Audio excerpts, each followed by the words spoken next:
Halo, saya Dr. Leo. Selamat datang di channel Malpractice Makes Perfect, channel tentang ilmu hitam dunia kedokteran.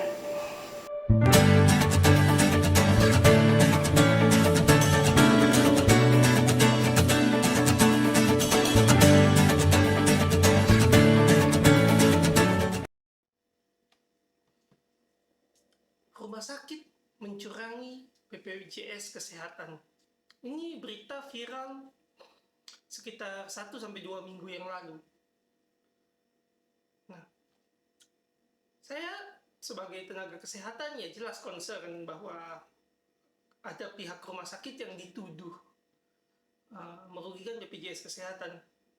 Salah satu komen netizen yang saya ambil personal atau saya tersinggung dengan komennya adalah bahwa rumah sakit berisi preman-preman berjas putih. Oke, ini fatal kalau ada masyarakat berpikir seperti ini, karena rumah sakit isinya ya dokter, perawat, tenaga kesehatan yang lain, bidan, radiolog, nggak ada yang isinya preman. Nah, apa yang membuat sang netizen berpikir seperti ini? Kan berarti ada masalah serius dalam komunikasi pelayanan kesehatan di Indonesia. Nah, respon kita nggak bisa bilang, ya udah kalau kamu berpikir dokter preman, nggak usah kamu kalau sakit ke rumah sakit ya. Kita nggak bisa merespon seperti itu, karena kewajiban kita sebagai tenaga kesehatan ya menolong orang yang membutuhkan tanpa diskriminasi. Ya, salah satu bentuk diskriminasinya adalah orang itu kalau butuh pertolongan, komennya apa di media sosial tidak relevan gitu. Kita ya harus tetap nolong dia.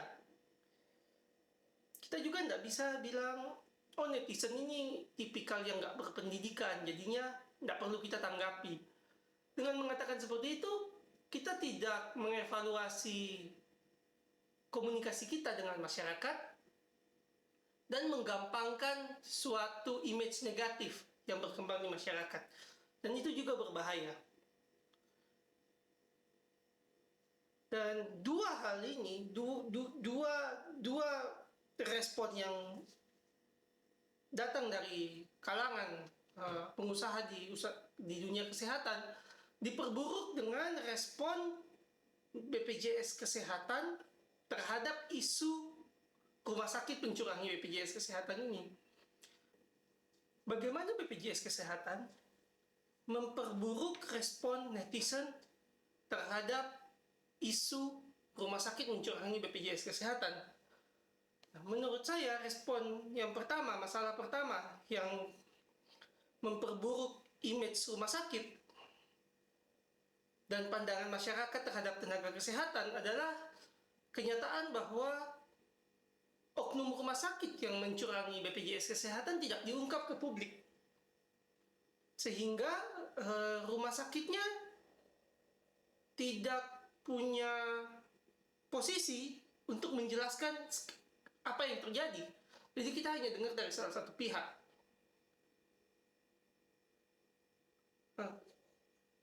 Katakan begini, katakan Dr. Leo, bukan Dr. Leo, katakan Leo adalah penjual ikan di pasar angker. Sehari-hari jualan ikan, tiba-tiba muncul isu yang dituangkan oleh nelayan. Nelayannya bilang bahwa ada oknum penjual ikan di pasar angker yang menipu nelayan. Ketika kita tanya oknumnya siapa, nelayannya nggak mau kasih tahu. Nelayannya bilang ke masyarakat, pokoknya ada deh oknum di pasar angker yang merugikan masyarakat. Ini jelas kan merugikan penjual ikan di pasar angker.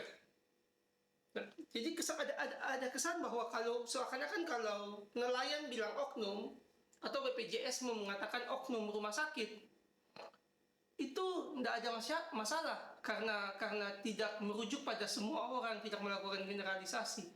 Tetap masalah karena ketika nelayan mengatakan ada oknum penjual ikan, ketika masyarakat ketemu dengan penjual ikan di pasar angker, masyarakat akan berpikir dia ada potensi bertemu dengan penipu. Meskipun dia yang dihadapi masyarakat saat itu mungkin bukan, dan kemungkinan besar bukan penipu yang menipu nelayan di pasar angker, karena kan penjual ikan banyak. Nelayan nuduh salah satu penjual dengan mengatakan oknum, mengotori nama profesi seluruh penjual ikan di pasar angker. Ini sama, BPJS Kesehatan mengatakan ada oknum rumah sakit mencurangi BPJS Kesehatan. Ya jelas pasien tidak ingin ke rumah sakit yang beresiko mencurangi BPJS Kesehatan. Tapi kalau BPJS Kesehatan menggunakan kata oknum, ya semua rumah sakit kena kan? Karena kan masyarakat nggak tahu siapa. Artinya apa? Tiap kali kunjungan ke rumah sakit ada resiko, ya mungkin kelompok rumah sakit ini yang melakukan. Masalah nomor 2. Nah, masalah nomor 2 ini mirip-mirip sama masalah pertama, yaitu tidak ada proses hukum.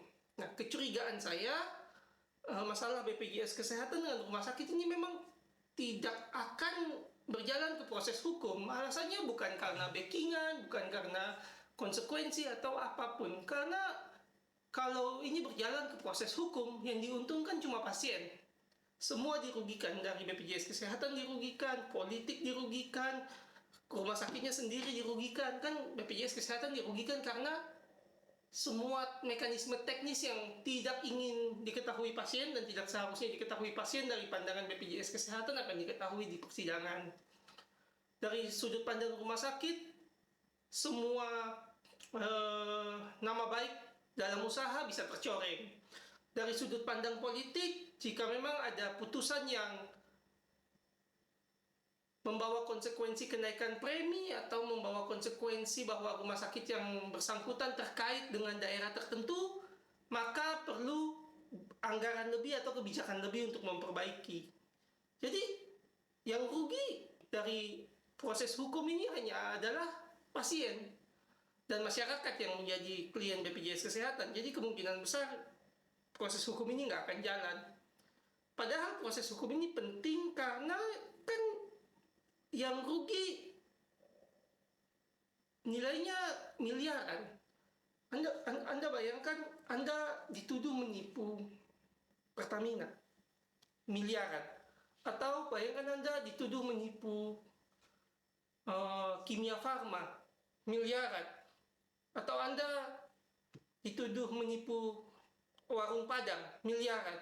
Kan pasti pengadilan. Supaya Anda juga menjelaskan gitu dari sudut pandang Anda kenapa Anda melakukan tindakan tersebut. Nah, kalau tidak berlanjut ke proses hukum, ya artinya rumah sakitnya yang dituduh melakukan fraud ini diputus kerjasamanya tanpa menjelaskan kenapa, menjelaskan ke masyarakat dan terutama ke pasien.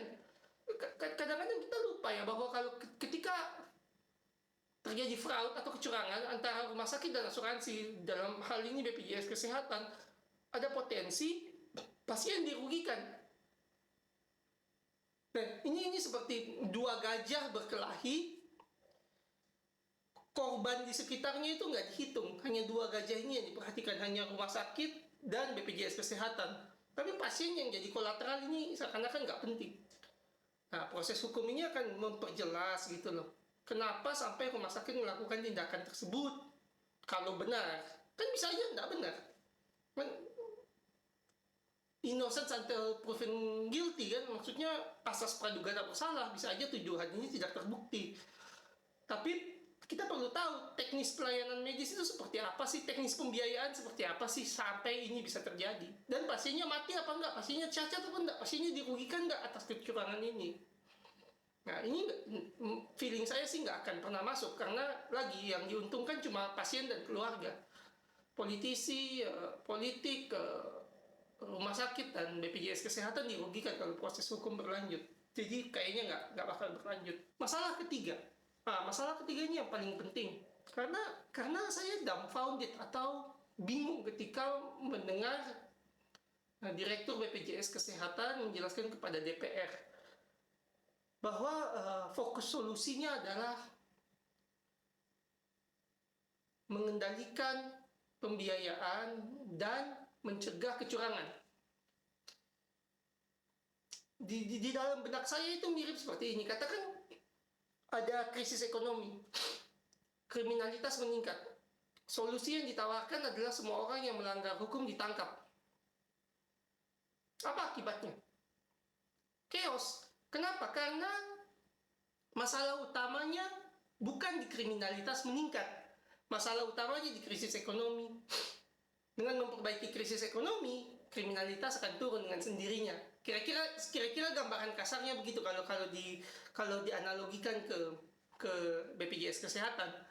Jadi dalam pandangan saya bahwa kita perlu tahu dulu kenapa rumah sakit melakukan kecurangan. Apakah karena keserakahan? Apakah karena keterpaksaan? Apakah karena pembiayaan yang kurang? Jadi nggak bisa tiba-tiba langsung, pokoknya rumah sakit nggak boleh curang.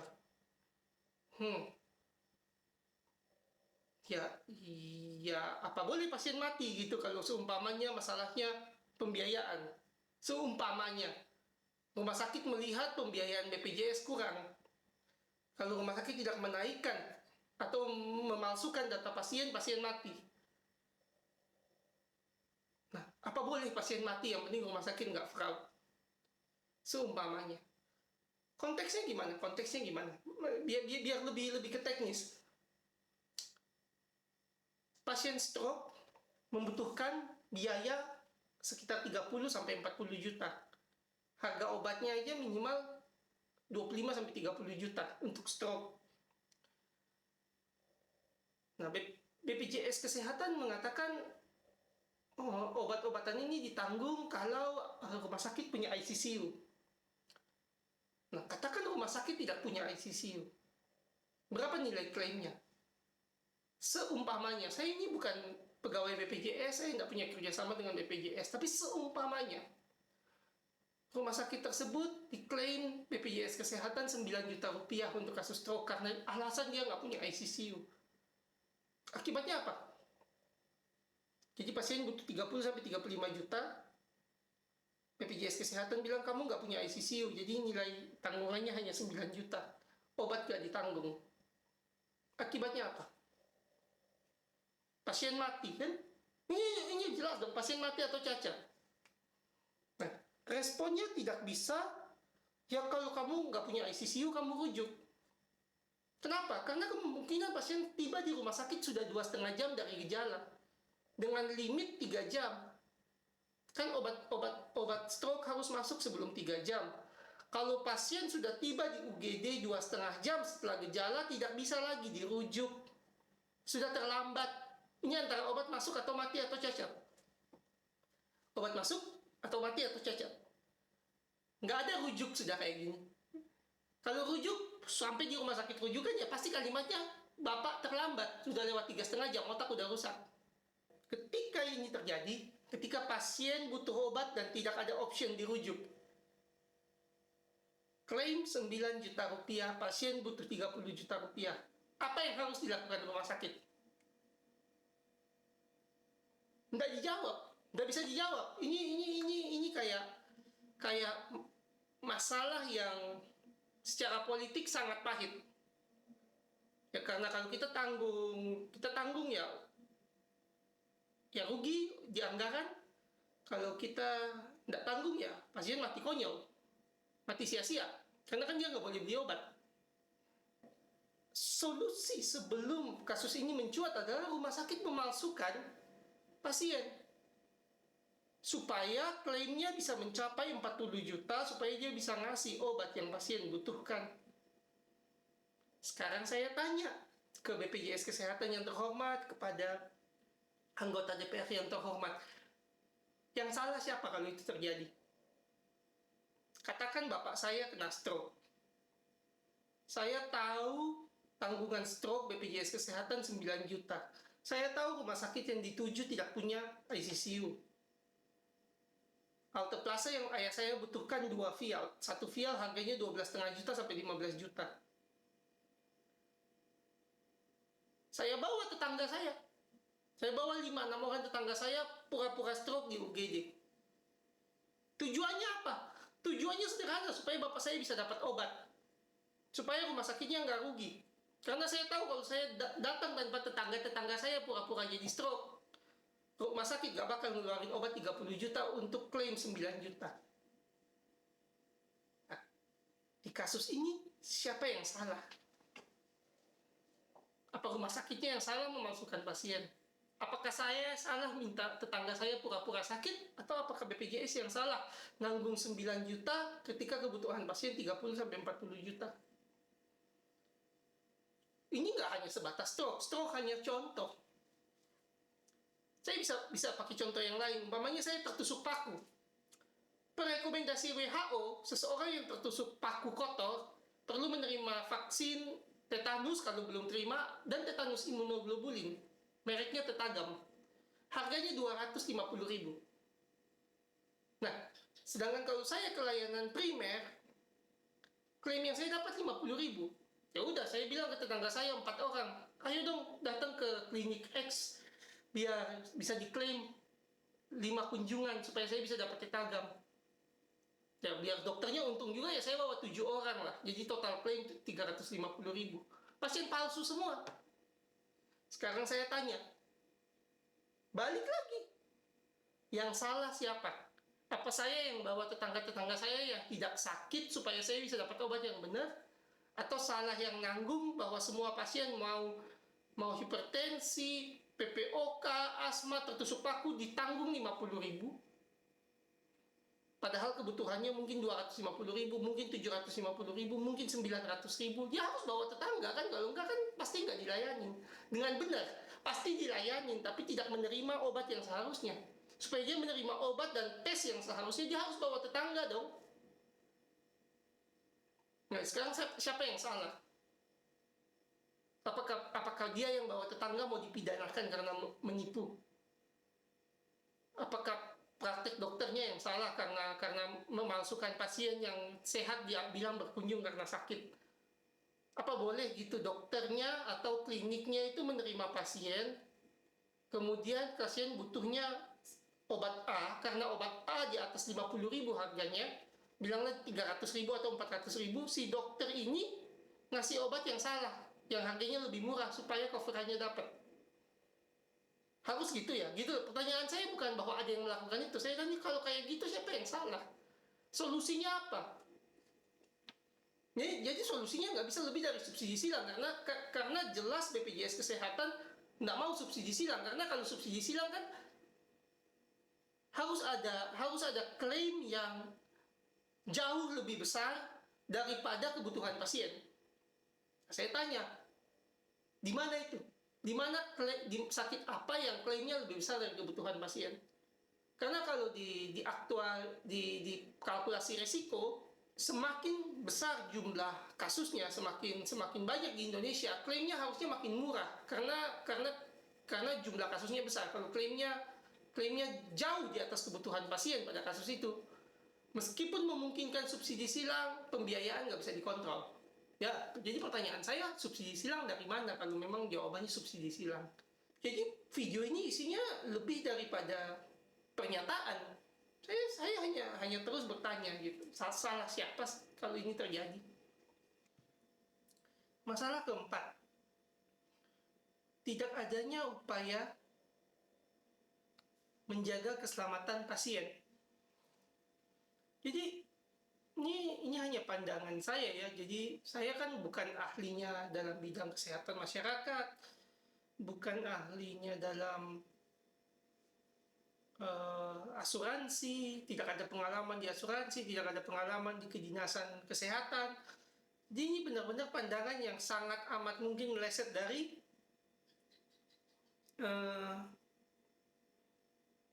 kenyataan. Tapi kalau saya melihat pemaparan dari Direktur BPJS Kesehatan, saya tidak menangkap ada upaya menjaga keselamatan pasien. Artinya gimana? Maksudnya gini, kalau kita mau mengontrol biaya, kontrol biaya kita hanya akan sukses kalau pasiennya selamat. Masuk akal nggak saya bilang kayak gitu? Jadi percuma gitu kontrol biaya kita sangat efisien kalau jenazah-jenazah bergelimpangan di rumah sakit karena kurang biaya. Masuk akal nggak saya nanya gitu dulu ke penonton. Jadi kalau Anda berpikir gitu, ini asuransi jaminan kesehatan BPJS Kesehatan mau mengontrol biaya, apakah kontrol biaya dikatakan sukses, berhasil, efektif kalau ternyata banyak yang meninggal karena klaimnya di bawah kebutuhan pasien. Gagal dong. Nah, saya yakin BPJS Kesehatan juga paham ini gitu. Jadi keselamatan pasien itu di depan efisiensi pembiayaan. Kalau kita putar balik, jenazah bakal banyak banget. Kalau pembiayaan efisiensinya dinaikin di atas keselamatan pasien, ya pembunuhan berencana yang sistemik. Yang umpamanya, ya saya yakin sih maksudnya nggak mungkin lah BPJS Kesehatan setega itu, karena kan konsekuensinya katastrofik. Kasih contoh lah, umpamanya Bapak Ferdi Sambo kan dipidana mati karena membunuh satu orang secara berencana. Beliau menyusun skenario lain-lain sampai berujung pada kematian Bapak Yosua. Itu hukumannya mati. Bayangkan Anda menyusun skenario yang berakibat kematian ribuan orang. Itu konsekuensinya lebih fatal harusnya kan gitu. Nah, ini juga yang jadi dasar pemikiran kenapa pengedar narkoba dihukum mati. Karena skenario yang disusun oleh pengedar narkoba, skenario tersebut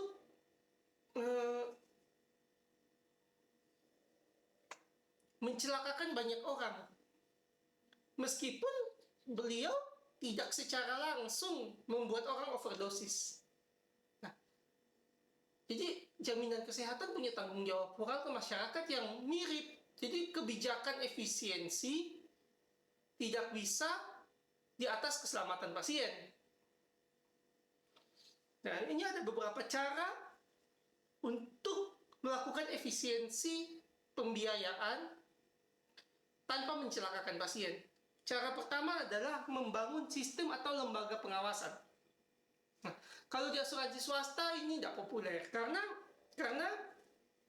kalau kita bangun lembaga pengawasan, seringkali kalau kita tidak approve atau kita bilang oke, ini tidak ditanggung dan ternyata muncul cacat pada pasien, asuransi swasta akan kena masalah hukum. Kemudian lembaga yang jadi departemen pengawasan ini juga biasanya membutuhkan approval yang bertingkat karena pertanggungjawabannya berat meskipun klaimnya kecil. Akibatnya apa? Ya besar pasak daripada tiang. Ya asuransi lebih rugi, cost-nya lebih besar dengan adanya departemen pengawasan. Tapi BPJS Kesehatan mungkin berbeda dengan asuransi swasta. Lagi, saya kan bukan expert di bidang ini. Jadi mungkin BPJS Kesehatan melihat bahwa departemen untuk menanggulangi kecurangan rumah sakit ini penting. Karena kan pesertanya dia 200 juta orang. Kalau pembiayaan tidak dikendalikan dan fraud tidak dicegah atau kecurangan tidak dicegah, kemungkinan bangkrut mendadak itu sangat besar. Kalau melihat pemaparan Bapak Direktur, sepertinya beliau mengambil langkah ini, yaitu membentuk suatu tim yang akan mengawasi rumah sakit dan mengendalikan mutu.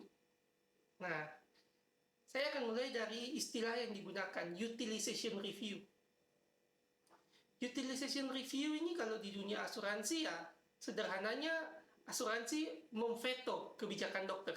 Jadi dokter bilang tindakan A perlu, dari asuransi bilang enggak perlu, enggak diklaim, enggak bisa diklaim. Itu namanya utilization review. Jadi asuransi punya tim sendiri yang independen dari pasien dan memutuskan perlu tidaknya suatu tindakan medis. Ini kalau di luar mungkin juga dikenal dengan prior authorization. Nah, utilization review ini sebenarnya baik-baik aja. Maksudnya memang salah satu taktik untuk mengontrol pembiayaan di asuransi. Yang jadi masalah dari utilization review adalah kadang asuransi itu merasa suatu tindakan itu tidak perlu karena mahal, padahal pasien butuh. Contohnya, orang gemuk mengalami obstructive sleep apnea atau putus napas saat tidur. Bayangin, ada orang gemuk putus nafas saat tidur. Datang ke dokter, dokternya bilang perlu polisomnografi untuk lihat adanya OSA atau tidak. Ada putus napas apa enggak? Taunya gimana? Polisomnografi, monitoring saat tidur. Obatnya apa? Obatnya adalah dengan CPAP namanya. Jadi ada alat untuk meningkatkan tekanan nafas pada orang yang mengalami gagal napas saat tidur. Nah, ini kan biayanya besar dan orang gendut banyak. Jadi kalau asuransi merasa bahwa oke, ini nggak bisa kita tanggung nih, meskipun pasien butuh, maka asuransi akan mengatakan utilization review. Polisomnografi tidak guna buat pasien obesitas. Dia keluarin sendiri, ditanya penelitian dia bilang nggak ada. Dia bilang ini otoritasnya kita untuk bilang ini nggak ditanggung. Kira-kira kayak gitu. Itu namanya utilization review. Jadi ya melangkahi dokter, melangkahi hak pasien, tapi biasanya ini udah dijelaskan di polis bahwa memang ada beberapa tindakan yang bisa diveto oleh pihak asuransi. Utilization review kalau di swasta tidak populer.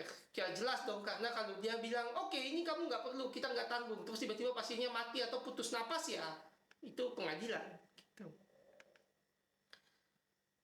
Jadi saya rasa cukup untuk utilization review ya. Intinya utilization review-nya adalah tim yang lebih hebat dari dokter yang memutuskan, tapi keputusannya ini lahir dari pertimbangan biaya, bukan kepentingan pasien.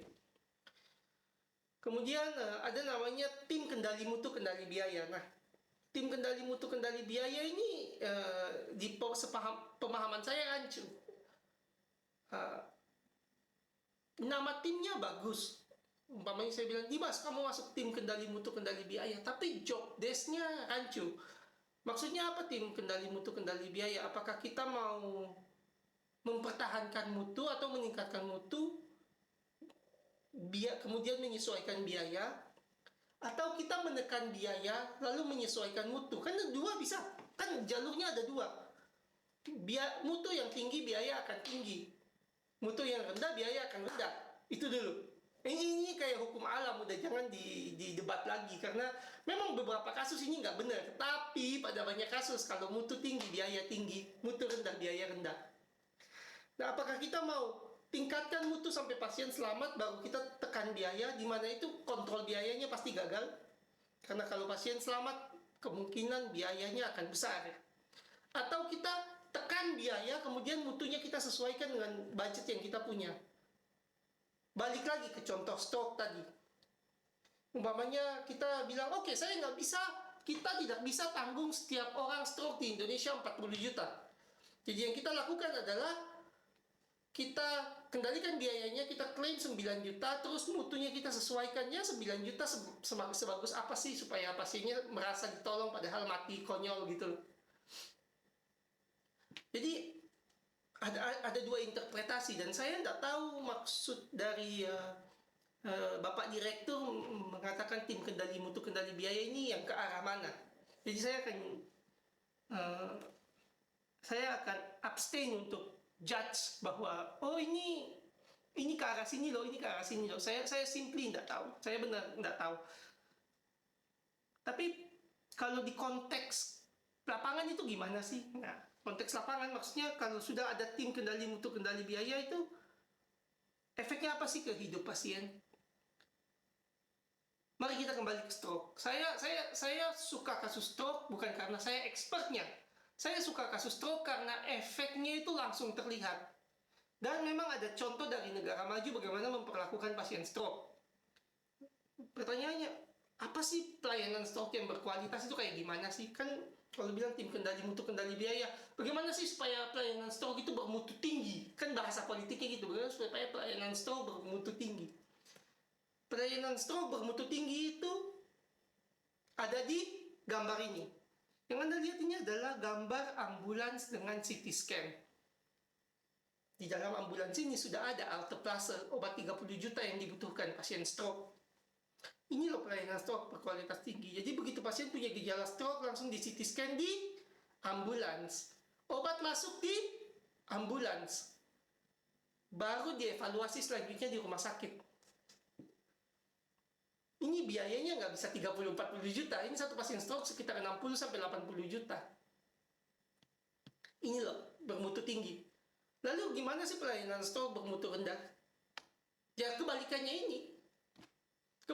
CT scan dipersulit. Mau CT scan harus konsultasi.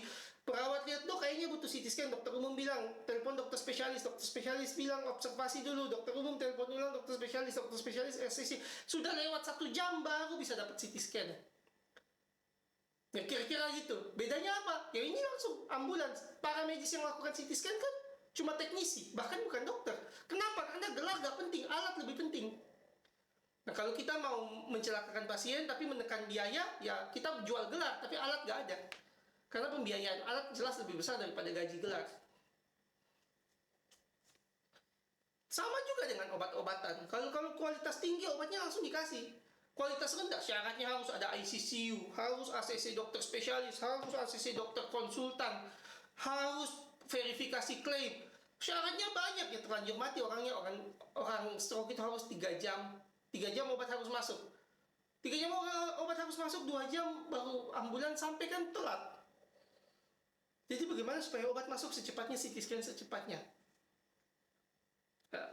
Bagaimana pemantauan efek samping ya? Kalau memang concern sama efek samping, concern sama yang lain-lain, ya bisa diperiksa bersamaan dengan CT scan.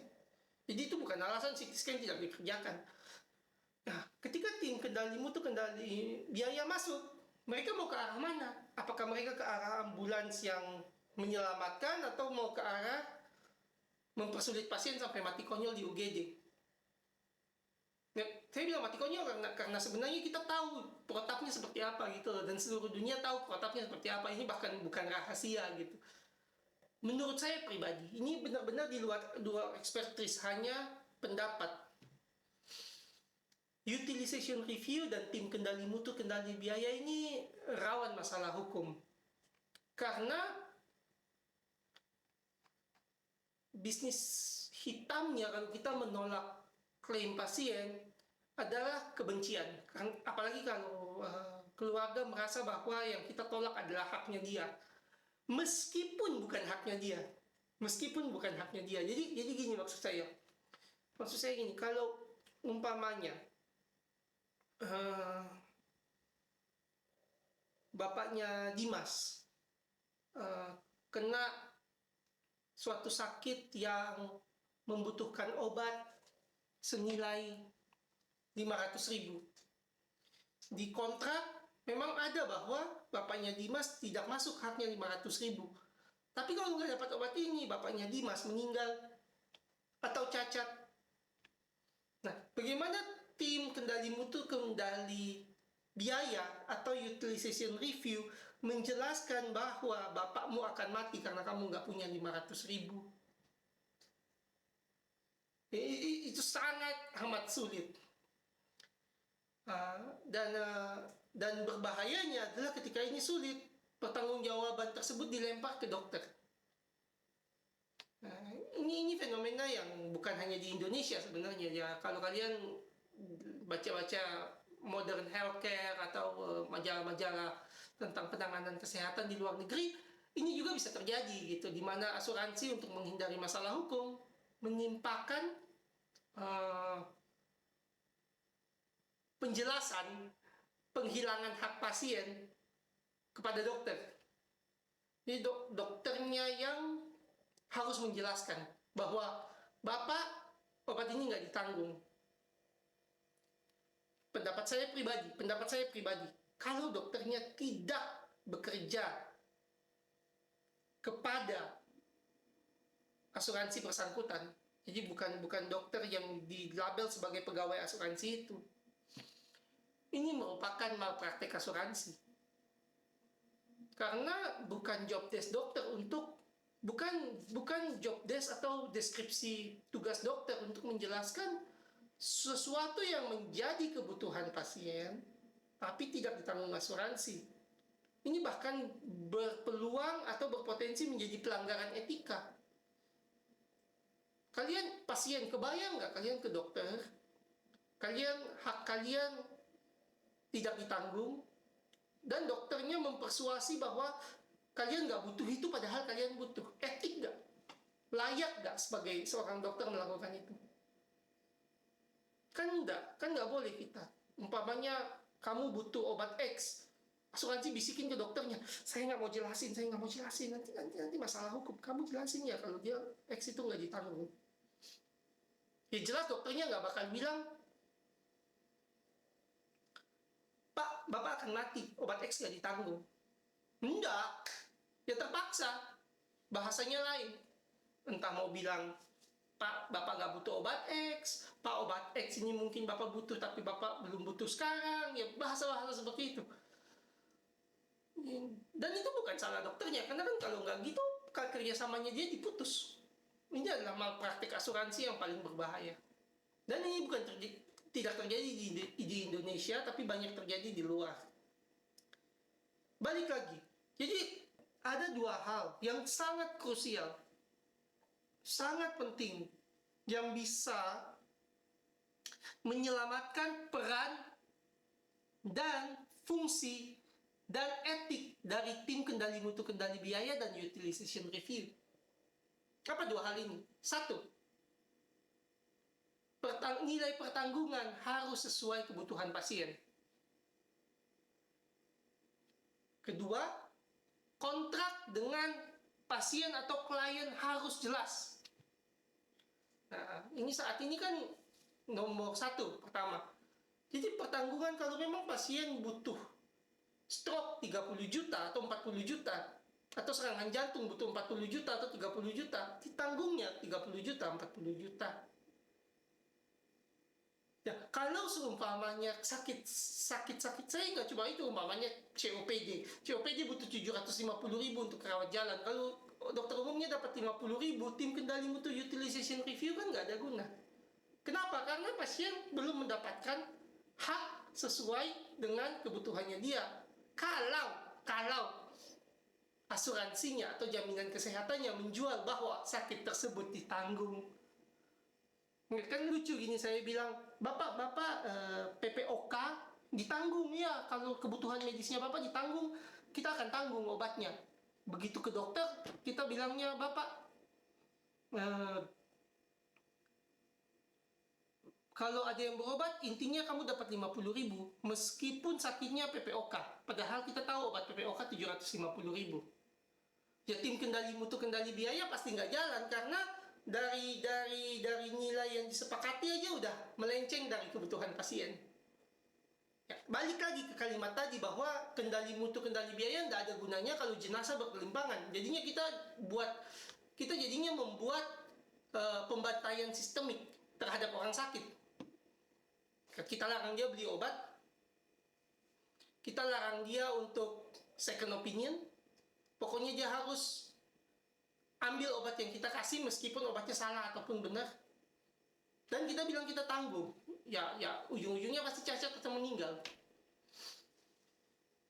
Kedua, kontraknya harus jelas. Jadi ketika kita bilang sakit A, epilepsi, kita tanggung. Sebatas mana?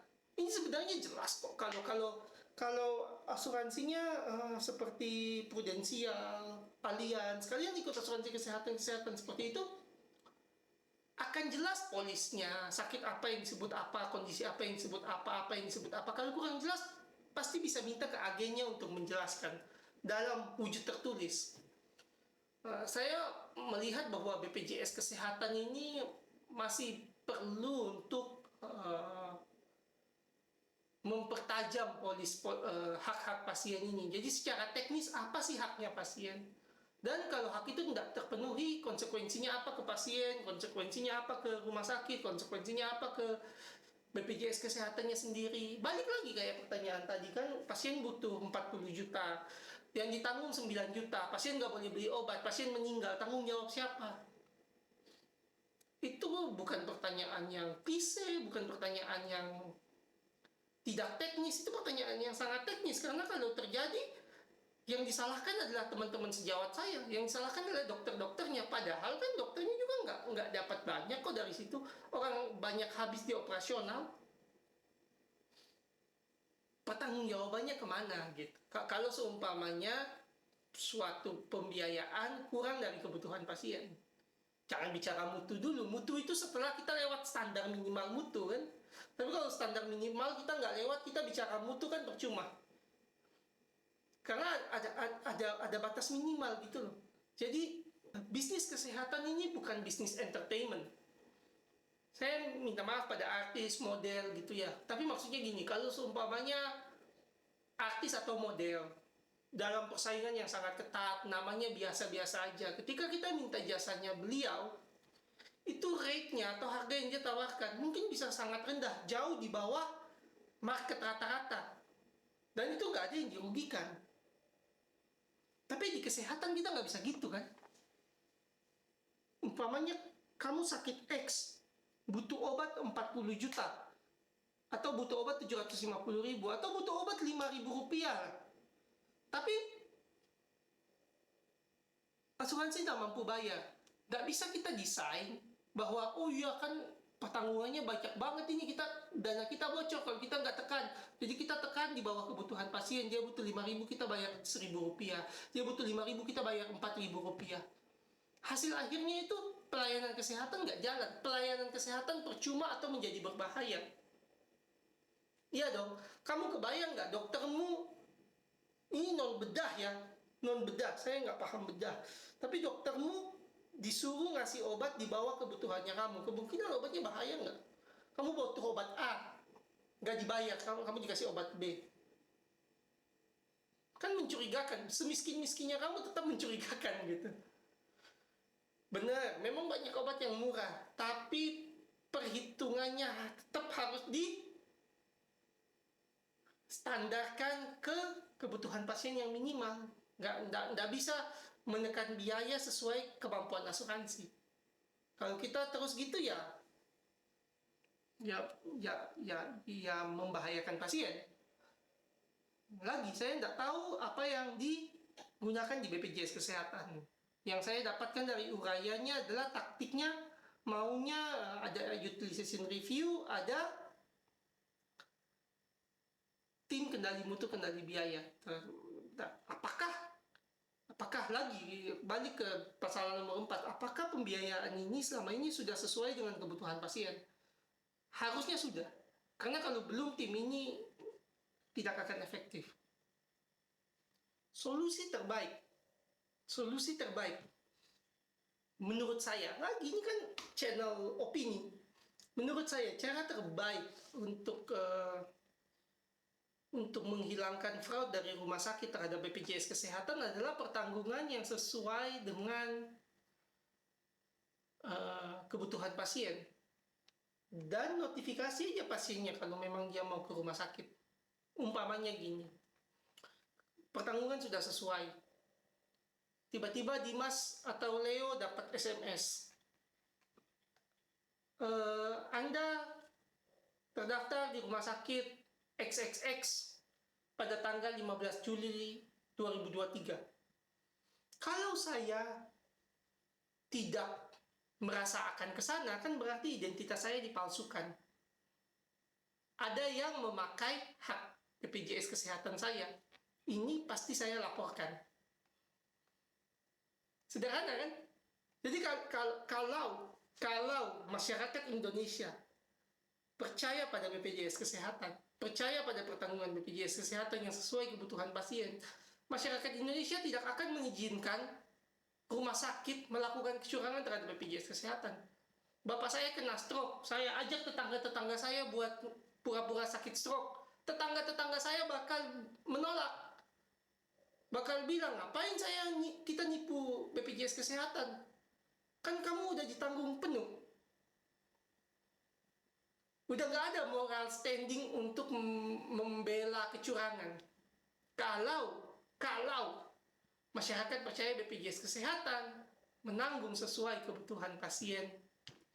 Nah, ini yang harus dikejar, bahwa mungkin dievaluasi ulang gitu oleh Bapak Direktur BPJS Kesehatan, bahwa bagaimana nilai klaim itu sesuai dengan operasional rumah sakit dan kebutuhan pasien. Karena kalau tidak sesuai, dari pihak rumah sakit dan pasien akan saling menyelamatkan nyawa dan nama baik. Dan jelas korbannya antara pasien atau BPJS Kesehatan atau rumah sakit. Ini kan sudah ekosistemnya tidak sehat. berawal dari pertanggungan yang tidak sesuai dengan kebutuhan pasien. Tapi kalau klaim sudah sesuai dengan kebutuhan pasien, kemungkinan besar ekosistem yang sehat itu bisa kita bangun. Sekarang uangnya berapa kan saya tidak tahu. Itu butuh orang yang lebih pintar. Tapi menurut saya pribadi, yang paling penting dari taktik menghindari fraud adalah bagaimana melibatkan masyarakat dalam pencegahan fraud itu sendiri. Lalu masyarakat melapor rumah sakit nggak bakal berani fraud. Hanya kalau pasiennya tahu bahwa kebutuhannya terpenuhi. Sampai sini selesai dengan BPJS Kesehatan. Jadi kira-kira ini masukan saya, ini kontribusi saya secara opini dan pendapat, bagaimana kira-kira supaya kita itu bisa menghindari fraud di rumah sakit tanpa mengorbankan pasien. Tanpa mengorbankan pasien. Sekarang kita akan bahas asuransi fraud. Jadi ketika saya bilang asuransi fraud, ya bukan BPJS Kesehatan. Jadi kita bahas asuransi fraud di luar BPJS Kesehatan. Kan banyak pasti. Kan pasti ada asuransi yang memanfaatkan ketidaktahuan pasien atau jaminan kesehatan yang memanfaatkan ketidaktahuan pasien. Itu terjadi banyak di luar. Mungkin yang paling bisa saya kasih contoh sih NHS di Inggris itu sering melakukan kebijakan yang sepihak dengan pasien. Jadi asuransi fraud atau jaminan kesehatan fraud bukan BPJS Kesehatannya. Jadi ini topiknya udah beda. Dari sini topiknya sudah bukan BPJS Kesehatan, tapi asuransi fraud. Bagaimana cara asuransi fraud itu melakukan pembantaian sistemik terhadap pasien. Jadi orang sakit, bagaimana caranya membiarkan orang sakit mati, tapi membuat orang sakit itu percaya bahwa dia sedang ditolong, padahal lagi diarahkan supaya tunggu mati. Secara sistemik, artinya apa? Korbannya bukan cuma 1-2 orang. Korbannya ya ratusan sampai ribuan sampai ratusan ribu orang kalau jumlah kliennya banyak. Cara membatasi pertama yang paling populer dari asuransi fraud, asuransi yang berdiri atau jaminan kesehatan yang berdiri buat nipu orang adalah dengan membatasi akses. Ini jelas kan, membatasi akses itu cara paling gampang untuk membunuh pasien. Kamu butuh obat, jangan dikasih. Nggak ada uang. Kamu butuh pemeriksaan, nggak dikasih, nggak ada uang. Kamu butuh konsultasi dengan dokter ahli, nggak ada uang. Kamu sama dokter umum aja dulu. Kamu emergensi, nggak periksa, nanti tunggu gawat dulu. Gampang kan? Maksudnya membatasi akses itu banyak praktiknya. Yang selama pasien siap mati, pasien buta hukum, pasien nggak tahu haknya apa, asuransi fraud itu bisa jalan dengan cara membatasi akses. Membatasi akses pertama adalah dokter umumnya diintimidasi. Halo, kamu dokter umum kan? Banyak tuh dokter umum sekeliling kamu nggak kerjasama sama kita cari yang lain. Pokoknya pasien datang, sekian biayanya, 100.000, 150.000, 50.000, pokoknya sekian kamu dapat. Kalau kamu banyak rujuk, meskipun pasiennya butuh, kamu kena penalti. Nggak suka, kita cari dokter umum yang lain. Akhirnya apa? Pasien mau ketemu spesialis itu susah banget. Kayaknya dokternya jahat, pelit, nggak mau kasih rujukan, itu kan cuma kertas dok, kok nggak dikasih. Ternyata rujukannya dipantau sama asuransinya. Ternyata dokternya itu seringkali ditegur, dok, kamu terlalu banyak rujuk, dok, kamu terlalu banyak rujuk. Padahal rujukan itu kan bentuk pekerjaan. Sebelum kita mau rujukan, kita harus periksa, kita harus cek laboratorium, kita harus cek radiologi. Tapi buat asuransi yang fraud, pokoknya yang penting biayanya, buat asuransi yang curang, yang penting biayanya rendah. Pasien mati, input Excel. Nomor 2, cara membatasi akses. Cara membatasi akses yang nomor 2 adalah obat diberikan harus oleh ahli. Harus diberikan oleh super ahli. Pasiennya Google nama obatnya. Contohnya, entecavir dia Google, efek samping. Efek sampingnya dikit. Saya hepatitis B, saya butuh entecavir. Obatnya aman. Tapi kata asuransinya, harus ketemu dokter super spesialis di pusat kota 300 kilo dari lokasi tinggal. Ya itu sebenarnya cuma teknik membatasi akses, karena kalau sebenarnya asuransinya jujur atau jaminan kesehatannya jujur, kamu bisa video call dengan dokter spesialisnya dibayar, kan sederhana. Obat dikirim pakai ekspedisi Ekspedisi mana sih yang nggak bisa sampai ke daerah? Ini kalau asuransinya jujur, orang asuransinya tujuannya biar kamu cepat mati kok. Kalau kamu udah sakit kronis kan dia jadi liability, jadi kerugiannya dia. Caranya kamu cepat mati ya supaya kamu nggak ketemu dokter spesialis yang kamu tuju. Atau obat yang kamu butuhkan harus ke dokter spesialis, super spesialis malah. Jadi kebayang ya, baru 2 loh ini, rujukan dibatasi, terus kalau mau ambil obat harus ke spesialis. Jahat gak? Jadi kemarin saya kena hepatitis B ini, saya butuh entecavir. Ini umpama ya, mungkin beda, tapi ini umpama aja. Saya butuh saya hepatitis B butuh entecavir. Saya ke dokter umumnya diawasi nggak boleh ngerujuk. Untuk dapat obat saya harus dapat rujukan. Itu artinya apa? Kalau saya dapat obat, karir dokter umumnya harus saya pertaruhkan. Jahat nggak asuransinya? Ngadu domba dokter dan pasien. Hanya supaya membatasi akses. Jadi kalau mau ambil obat, meskipun obatnya aman, meskipun obatnya efektif, harus ambil ketemu langsung dengan spesialis. Nggak bisa dikirim, nggak bisa tatap muka. Katanya alasan keamanan, kenyataannya ya supaya pasien nggak dapat obat karena obatnya mahal. Atau alasan yang lain, obat harus ada fasilitas. Jadi obatnya kamu Google, obatnya aman, obatnya efektif, nggak bisa dikasih. Kenapa? Ya karena nggak ada ICU, ya karena nggak ada ruang rawat inap khusus, ya karena nggak ada pemeriksaan pendarahan, ya karena nggak ada laboratorium. Jadi ibaratnya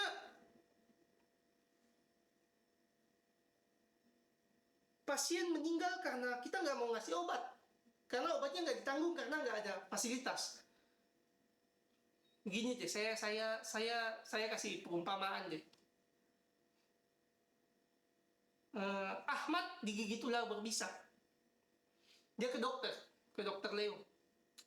Dokter Leo punya obatnya ini, bisa anti ular, supaya bisa hidup lah. Obat penawar bisa ular. Ahmad bilang, dok, tolong dok, saya nggak mau mati dok, kasih saya penawar bisa ular dok. Terus dokter Leo bilang, maaf ya pak ya, tempat tidur penuh di dalam, jadi kalau saya kasih bisa ular, takutnya saya nggak bisa mantau bapak. Biar saya tidur di lantai dok, saya nggak mau mati. Nggak bisa bapak, nggak ditanggung kalau tidak ada tempat tidur. Terus Ahmad mati. ini cerita beneran. Ini maksudnya cerita beneran itu ini bisa terjadi. Tapi mungkin konteksnya bukan bisa ular. Tapi kalau syarat fasilitas ini dikerjakan di Indonesia, ini yang terjadi kan. Dok, dokter punya obatnya nggak? Rumah sakit punya obatnya nggak? Punya. Terus kenapa saya nggak bisa dapat? Padahal saya harus segera dapat, kalau nggak saya mati atau cacat. Kita nggak punya fasilitas buat syarat klaim. Pasiennya mati. Nah, karena asuransinya taktiknya membatasi akses.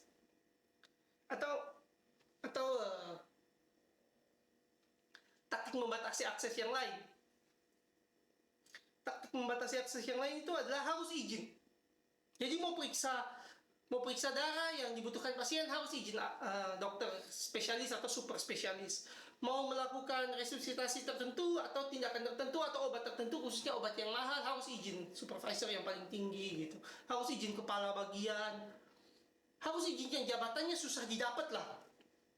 Tujuannya apa? Karena kalau semuanya diloloskan, biaya akan besar.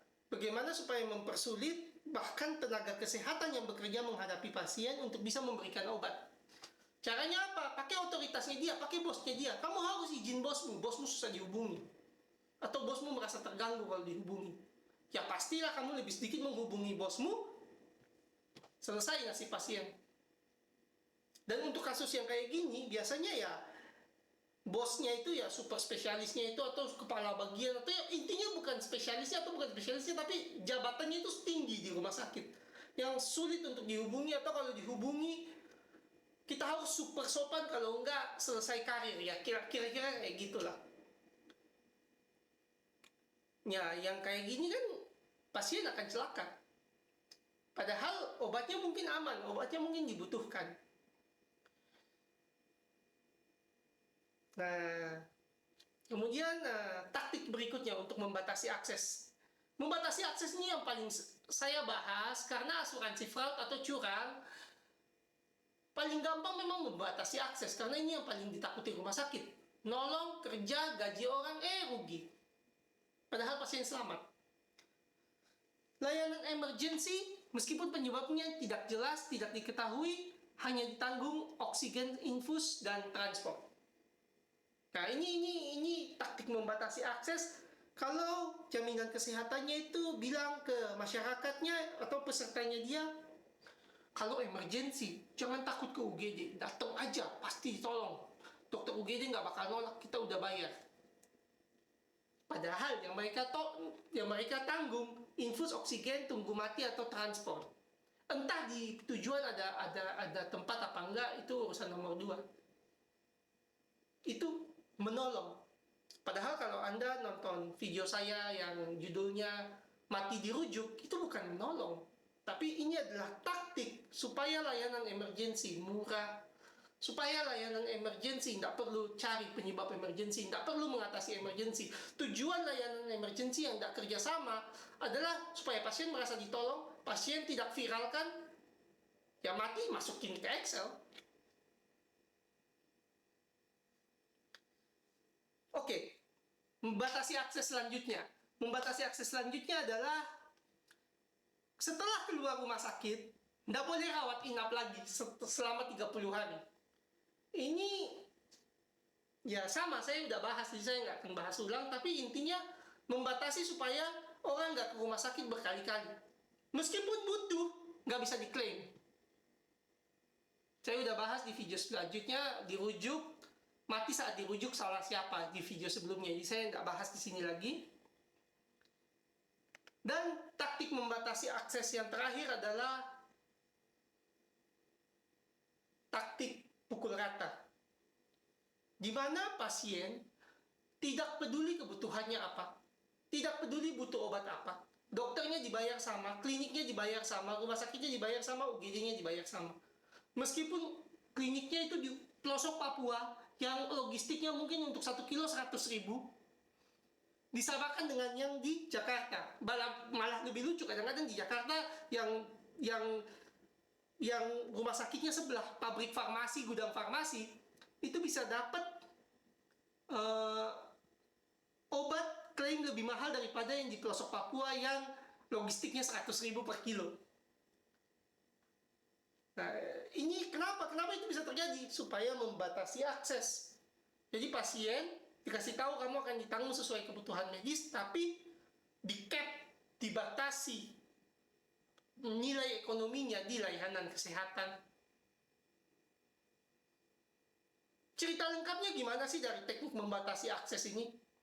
Lagi saya pinjam pasien stroke. Saya pinjam pasien stroke ya, saya ulang karena sangat relevan gitu ya dengan prakteknya, dengan kondisinya.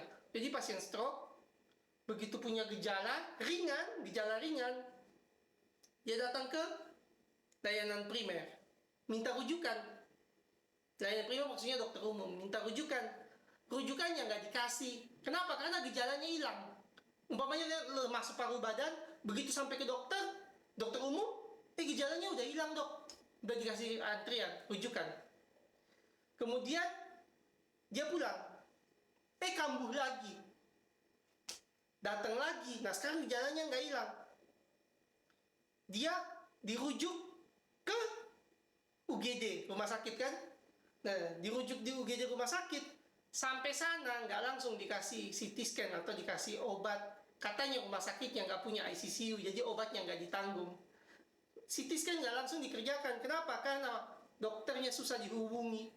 Atau begitu dihubungi, dokternya suruh nunggu, jangan langsung CT scan. Karena nggak ada izin kan? Kemudian di emergency apa yang dilakukan? Yang dilakukan infus oksigen, taruh pasien di pojok ruangan. Setelah itu apa? Pasien keluar dari rumah sakit. Ya jelas karena obatnya terlambat atau nggak ada, pasiennya cacat. Pasiennya cacat, dia pulang karena paketnya udah habis. Begitu dia pulang, dia kena stroke ulangan. Karena risiko stroke ulangan itu tinggi kalau di pasien yang justru tidak menerima obat untuk mencegah stroke. Dia stroke ulang, dia mau masuk rumah sakit lagi, dia ditolak katanya. Klaimnya belum bisa rawat inap karena belum 30 hari. Padahal dia stroke ulang. Akhirnya apa? Dia jalan ke layanan primer. Di layanan primer, dia butuh obat untuk rehabilitasi. Dia butuh rehabilitasi sistem saraf. Dipukul rata 50.000, 60.000, padahal obat rehabilitasi saraf atau rehabilitasi napas jelas lebih daripada 50.000. Jadi membatasi akses itu bisa ngebunuh satu orang dalam satu cerita. Nah, jadi asuransi yang fraud itu memang berbahaya karena teknisnya itu dari awal sehat sampai tutup peti itu ada. Dia bisa batasi hak kamu sampai tutup peti. Dan pemakaman nggak ditanggung, jadi sampai tutup peti ya udah langsung masuk Excel, langsung input data. Taktik nomor 2 ini saya nggak masukkan dalam taktik nomor 2 ini saya tidak masukkan dalam membatasi akses. Adalah meminta bukti cacat untuk klaim dengan alasan administratif. Ya, contoh aja lah.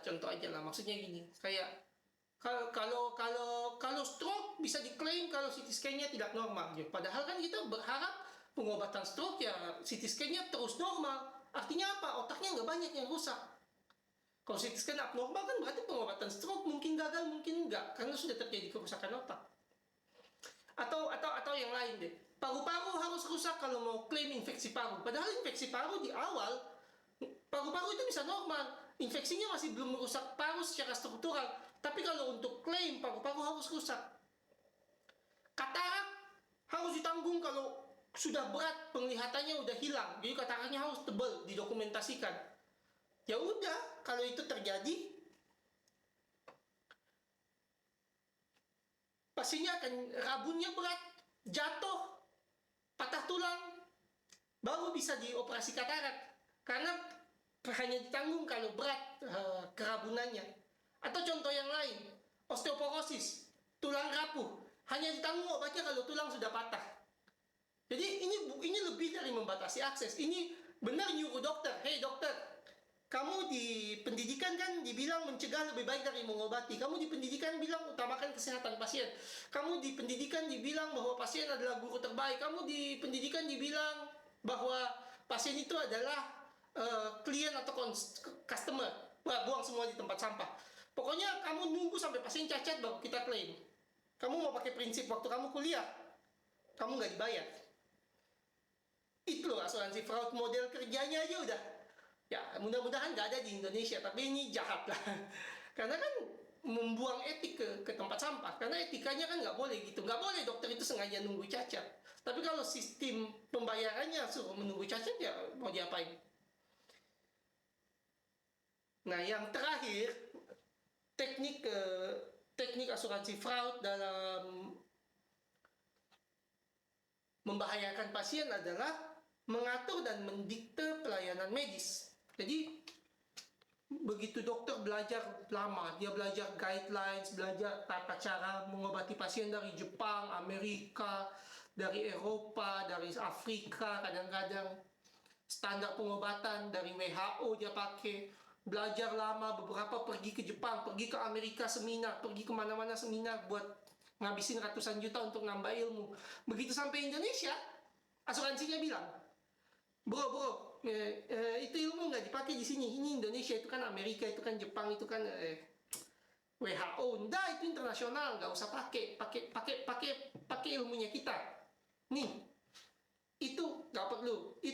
Jadi sepintar apapun dokter yang mendikte asuransi supaya biayanya terkontrol. Karena kalau dokter pergi kuliah ratusan juta di Amerika, dia bawa pulang aplikasikan ilmu buat nyelamatin pasien, yang rugi siapa?